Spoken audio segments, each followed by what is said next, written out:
Foina katsam na siya turhi Prof. Laltluangliana Khiangte ania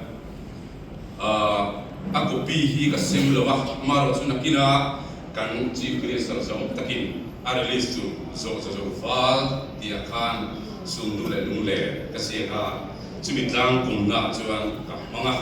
chuang chuna ko pi garon sim talawani khomai arem chan chuan pimal tuni lo ting luk sela thuna ai ting rai fak theilowa o kanowe thule mai se sa putlon te ya khomai amma polio lewa poyo ka cham la phuah ani boka ka chir sum yan tlar som thum panga ania khomai thun na tang milo pui sela Professor Laltluangliana Khiangte chimhlei piala mimang piangin selani zong ifuiliama vanlai vulai thiam tin sirtan zirnaruna lanzo vekche thiam zilai tan nangang zuapa omma bilong khualia hian malso lantu iloni tuna zongo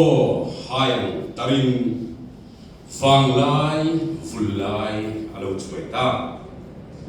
zirnarun sang mutiang sona mangcha biatu thillo tulhi pambai kanti kanton khol hian kirthei changse liamdu vanglai roll tu re kandol lo matse chuzong duai sa mai vanglai vulai akir tolong lamang let sai arelo singnul lam tuang nisi ekle lom na sai la rem zong mo pensong theng thei dam khu se hi khuan leng zar kan lo me siak sung kolom darang chaya thang chua dir kim leng zong dan bo nangang zupa an lo heyang zoram than moi vea matian son sai are velan ikut ichua isu nu te kan ngai ning lo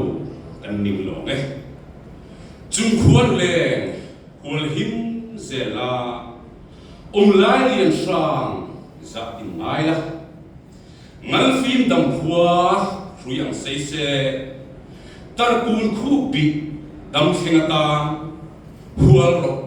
hualu mizoram ta athiam afin athei na te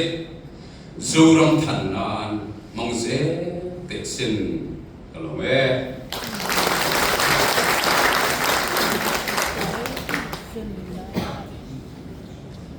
nông nghiệp nào quy tế với